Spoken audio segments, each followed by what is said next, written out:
이봐요. 제 목소리 들려요? 어둠 속에서 길을 잃은 작은 별처럼 그렇게 희미하게 빛나고 있는 제 노래가. 늦은 밤 서울대학로의 낡은 소극장 연습실, 형광등 불빛만이 외롭게 공간을 채우고 있었다. 거울 앞에는 숨을 헐떡이는 한 여자가 서 있었다. 한보름, 28. 땀으로 흠뻑 젖은 티셔츠는 그녀의 풍만한 몸에 달라붙어 있었고 짙은 초콜릿색 피부는 거친 호흡에 따라 오르락내리락했다. 내일 있을 또 다른 오디션. 몇 번째인지 이제 세는 것도 잊었다. 설렘보다는 익숙한 체념이 먼저 그녀의 마음을 두드렸다. 이번에도 다르지 않겠지. 거울 속 자신은 낯설었다. 아니, 어쩌면 너무 익숙해서 낯선 것일지도 몰랐다. 어릴 적부터 초코송이, 깜둥이, 돼지 같은 놀림은 그림자처럼 그녀를 따라다녔다. 그럴 때마다 그녀는 더 밝게 웃으려 했었고 더 크게 노래했다. 음악만이 그녀를 숨쉬게 했으니까. 방구석에서 브로드웨이 뮤지컬 영상을 보며 눈물 짓던 소녀는 어느새 28이 되었지만 현실의 벽은 여전히 높고 견고했다. 다음 날 오디션장은 차가운 공기로 가득했다. 심사위원들의 무심한 시선이 그녀의 머리부터 발끝까지 훑고 지나갔다. 우리 작품 분위기랑은 좀 안 맞으시네요. 지겹도록 들어온 말. 하지만 보름은 애써 미소를 지으며 준비한 노래를 불렀다. 목소리만큼은 신이 주신 선물이라 믿었다. 절절한 멜로디가 공간을 채우자 잠시 그들의 표정이 변하는 듯했지만 노래가 끝나자 다시 원래의 냉담함으로 돌아왔다. 또다시 탈락. 익숙한 절망감이 밀려왔다. 터벅터벅 오디션장을 나서는 보름의 뒤로 누군가의 목소리가 들려왔다. 한보름 씨, 맞죠? 돌아보니 깡마른 체구에 날카로운 인상을 가진 남자, 하지만 눈빛만은 이상하리만치 따뜻한 사람이 서 있었다. 대학로의 젊은 연출가 강민준이었다. 보름 씨, 당신 재능은 진짜야. 포기하지 마요. 그는 자신이 준비 중인 소극장 창작 뮤지컬 길 위의 별의 작은 배역을 제안했다. 거절할 이유가 없었다. 어둠 속에서 희미하게 빛나는 별 하나를 발견한 기분이었다. 강민준 연출의 길 위의 별은 작은 무대였지만 보름에게는 세상 그 무엇과도 바꿀 수 없는 소중한 공간이었다. 그녀는 연습실 구석에서 먼지를 뒤집어 쓴 채 노래하고 춤췄다. 관객은 많지 않았지만 무대 위에서 그녀는 온전히 자기 자신이 될 수 있었다. 그러던 어느 날 대형 상업 뮤지컬 드림 온 에어의 조연 오디션 공고가 극단 게시판에 붙었다.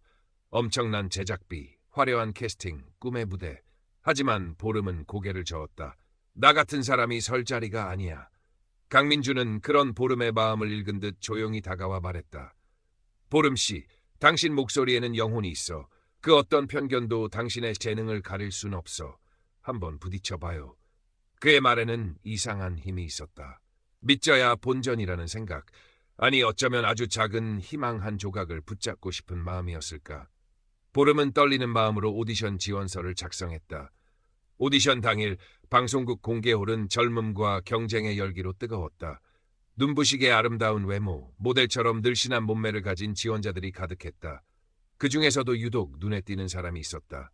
유채린. 하얀 피부, 인형 같은 이목구비, 가늘고 긴 팔다리. 그녀는 이미 여러 편의 광고와 드라마 단역으로 얼굴을 알린 신예 스타였다. 유채린은 보름을 발견하자 노골적으로 위아래를 훑어보더니 입가에 경멸 어린 미소를 머금었다. 마치 더러운 것이라도 본 듯한 표정이었다. 심사위원들 역시 보름의 등장에 잠시 술렁이는 듯했다. 예상했던 반응이었지만 심장이 차갑게 식는 것을 느꼈다. 괜찮아, 한보름. 노래로 보여주면 돼. 보름은 심호흡을 하고 마이크 앞에 섰다. 그리고 노래를 시작했다. 첫 소절부터 모든 공기가 그녀의 목소리에 집중되는 듯했다. 절망 속에서도 희망을 갈망하는 주인공의 애절한 감정이 그녀의 목소리를 통해 폭포수처럼 쏟아져 나왔다. 심사위원들의 표정이 미묘하게 변하기 시작했다. 유채린의 얼굴에서는 냉소가 사라지고 당혹감이 어렸다. 노래가 끝나자 잠시 정적이 흘렀다. 그리고 누군가의 박수 소리를 시작으로 객석에서 뜨거운 박수갈채가 터져 나왔다. 며칠 후 믿을 수 없는 전화가 걸려왔다. 드림 온 에어 합격 통보였다. 주인공의 친구 역할, 비중은 작았지만 꿈에 그리던 대형 뮤지컬 무대에 설 수 있게 된 것이다. 보름은 전화기를 붙들고 한참을 울었다. 기쁨의 눈물이었지만 그 안에는 앞으로 닥쳐올 더 큰 시련에 대한 두려움도 섞여 있었다. 드림온 에어 연습실은 전쟁터와 같았다. 보름의 합격은 이례적인 일로 받아들여졌고 그녀를 향한 노골적인 시선과 은밀한 수군거림은 연습 기간 내내 계속되었다. 유채리는 같은 작품에서 비중 있는 악역을 맡았는데 연습실에서 마주칠 때마다 교묘한 방법으로 보름을 괴롭혔다. 일부러 보름의 발을 걸어 넘어뜨리거나 어머, 보름씨, 그 의상 너무 꽉 끼는 거 아니에요? 숨은 쉬어져요? 라며 비꼬는 것은 예사였다. 다른 단원들 역시 유채린의 눈치를 보며 보름을 없는 사람 취급하거나 그녀의 외모에 대해 뒷담화를 나누곤 했다. 쟤는 노래는 좀 하는데 배우는 비주얼이 전부 아니겠어? 쟤는 안 돼. 흑돼지가 노래는 잘하네. 근데 저런 애가 어떻게 주인공 친구냐? 몰입 깨진다. 의상팀은 보름에게만 유독 몸매를 가리는 칙칙한 색깔의 펌퍼짐한 의상을 배정했고 안무가는 보름씨는 몸이 무거워서 그런지 동작이 영 굼뜨네. 다른 사람들한테 피해주지 말고 개인 연습 좀 더 해요. 라며 공개적으로 면박을 주기도 했다. 매일 밤 보름은 홀로 남아 텅 빈 연습실에서 눈물을 삼키며 연습에 매진했다. 내 목소리는 신이 주신 선물이야. 이 몸도 이 피부색도 모두 나야. 누구도 나를 무너뜨릴 수 없어. 거울 속 자신에게 주문처럼 되뇌었다. 힘겨운 시간 속에서도 작은 위안은 있었다. 강민준 연출은 틈틈이 연습실을 찾아와 보름을 격려했고 과거 오디션장에서 인연을 맺었던 동료 배우 박선주가 같은 작품에 단역으로 출연하게 되면서 든든한 버팀목이 되어주었다. 선주는 털털하고 정의감 넘치는 성격으로 다른 사람들이 보름을 따돌릴 때도 스스럼 없이 다가와 말을 걸어주고 함께 식사도 했다. 보름아, 저런 것들 말 신경 쓰지 마. 내 실력이 진짜라는 건 하늘도 알고 땅도 알아. 언젠가는 다들 무릎 꿇게 될 거야. 선주의 말은 상처받은 보름의 마음에 따뜻한 연고처럼 스며들었다. 어느 날 주연 배우가 심한 감기 몸살로 연습에 참여하지 못하게 되었다. 연출가는 유채린에게 주연 배우의 넘버를 대신 연습해보라고 지시했다. 유채린은 겉으로는 겸손한 척했지만 속으로는 쾌재를 불렀다. 이것이 자신에게 주어진 절호의 기회라고 생각했다. 하지만 막상 노래를 시작하자 그녀의 목소리는 불안하게 떨렸고 고음 처리도 매끄럽지 못했다. 평소 외모와 배경으로 쉽게 주목받던 그녀였지만 탄탄한 기본기 없이는 압도적인 존재감을 발휘하기 어려웠다. 연습실 분위기는 차갑게 식어갔다. 모두가 지쳐 잠시 휴식 시간을 갖던 중 보름은 자신도 모르게 주연 배우의 메인 넘버를 흥얼거리고 있었다. 아무도 없는 줄 알았던 연습실 구석에서 음악 감독이 그 모습을 조용히 지켜보고 있었다. 보름의 목소리는 맑고 힘있었으며 깊은 감정까지 실려 있었다. 음악 감독은 조용히 다가와 보름에게 악보를 건네며 말했다. 한번 제대로 불러볼래요, 보름씨? 보름은 떨리는 마음으로 노래를 시작했다. 그녀의 목소리가 연습실을 가득 채우자 휴식을 취하던 다른 배우들과 스태프들이 하나둘씩 모여들었다. 노래가 끝나자 잠시 침묵이 흘렀다. 그리고 누군가의 탄성을 시작으로 박수 소리가 터져 나왔다. 유채리는 창백한 얼굴로 그 모습을 지켜보고 있었다. 그녀의 눈에는 질투와 불안감이 동시에 서려 있었다. 그날 이후 보름을 향한 시선이 조금씩 달라지기 시작했다. 여전히 그녀의 외모를 문제 삼는 사람들도 있었지만 그녀의 압도적인 실력을 인정하지 않을 수 없었다. 드림온 에어의 첫 공연 날이 밝았다.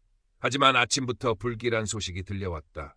주연 배우가 어젯밤 계단에서 굴러 발목을 심하게 다쳐 도저히 무대에 설 수 없다는 것이었다.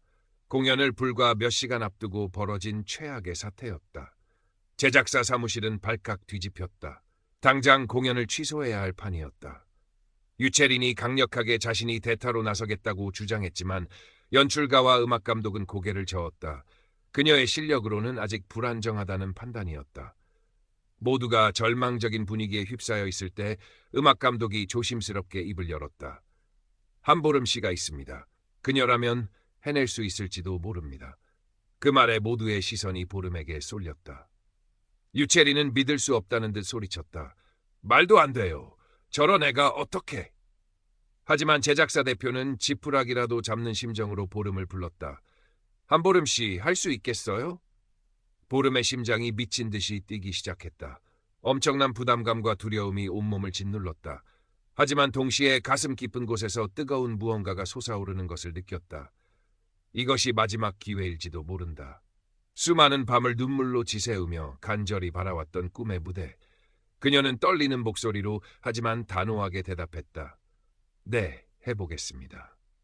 분장실은 전쟁터 같았다. 보름의 몸에 맞는 의상을 급하게 구하고 헤어와 메이크업을 수정하는 손길들이 분주하게 움직였다. 거울 속에 비친 자신의 모습이 낯설면서도 어딘가 모르게 강인해 보였다. 강민준 연출과 박선주가 달려와 그녀의 손을 꼭 잡아주었다. 보름아, 너라면 할 수 있어. 그냥 너 자신을 보여줘. 드디어 막이 올랐다. 거대한 무대, 눈부신 조명, 객석을 가득 메운 관객들의 숨소리. 보름은 심호흡을 하고 첫 발을 내디인다.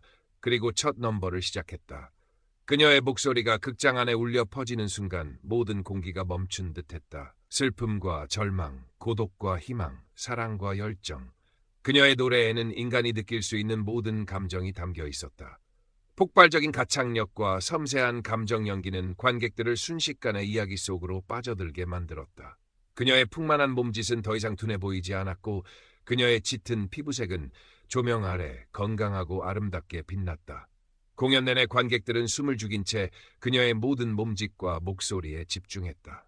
유채리는 무대 뒤편에서 망연자실한 표정으로 스크린을 통해 보름의 공연을 지켜보고 있었다.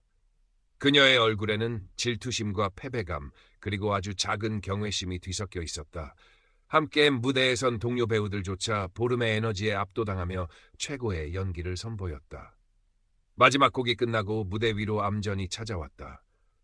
잠시 동안 극장 안에는 무거운 침묵만이 감돌았다. 그리고 그 침묵을 깨고 객석의 한 구석에서부터 시작된 박수 소리가 점점 커지더니 이내 극장 전체를 뒤흔드는 우레와 같은 함성과 기립박수로 바뀌었다. 커튼콜을 위해 다시 무대에 선 보름의 눈에서는 뜨거운 눈물이 쉴 새 없이 흘러내렸다. 수많은 사람들의 편견과 차별 속에서도 결코 포기하지 않았던 자신의 꿈이 바로 이 순간 현실이 된 것이다. 그날 밤, 한보름이라는 이름은 대한민국 뮤지컬계의 신데렐라로 떠올랐다.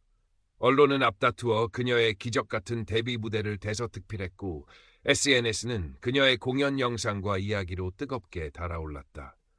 외모가 아닌 실력으로 편견을 깨부순 진정한 디바. 그녀의 노래는 영혼을 울린다. 찬사가 쏟아졌다. 물론 여전히 그녀의 외모를 비하하는 악성 댓글도 있었지만 이제 그런 것들은 더 이상 보름에게 큰 상처가 되지 못했다.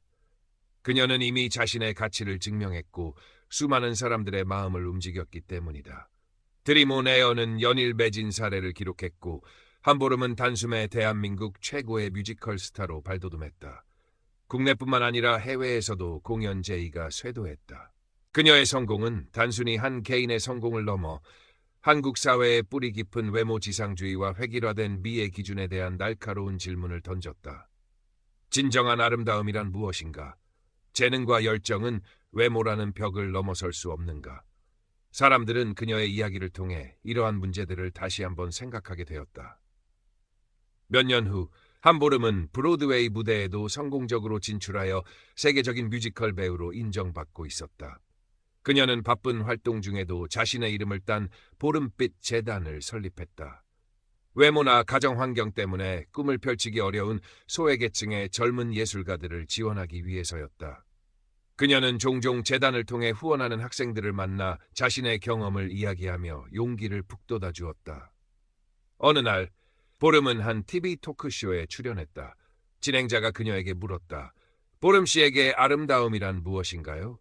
보름은 잠시 생각에 잠기더니 부드러운 미소를 지으며 대답했다. 제게 아름다움이란 정해진 틀이나 기준이 없는 것 같아요. 과거에는 제 외모가 저주라고 생각했던 적도 있었어요. 하지만 이제는 알아요. 제 풍만한 몸도, 제 짙은 피부색도, 제 모든 것이 바로 저 자신이라는 것을요. 진정한 아름다움은 자신의 모습 그대로를 사랑하고 그 안에서 자신만의 빛을 찾아 열정적으로 살아가는 데서 비롯되는 거라고 생각합니다. 그리고 그 빛은 다른 사람들에게도 따뜻한 용기와 희망을 줄 수 있다고 믿어요. 그녀의 말은 스튜디오를 넘어 TV를 시청하는 수많은 사람들의 가슴 속에 깊은 울림을 남겼다. 한편 유채리는 그날 이후 한동안 슬럼프를 겪었다. 보름의 압도적인 성공은 그녀에게 큰 충격과 좌절감을 안겨주었다. 하지만 시간이 흐르면서 그녀는 조금씩 자신의 편견과 오만함을 돌아보게 되었다.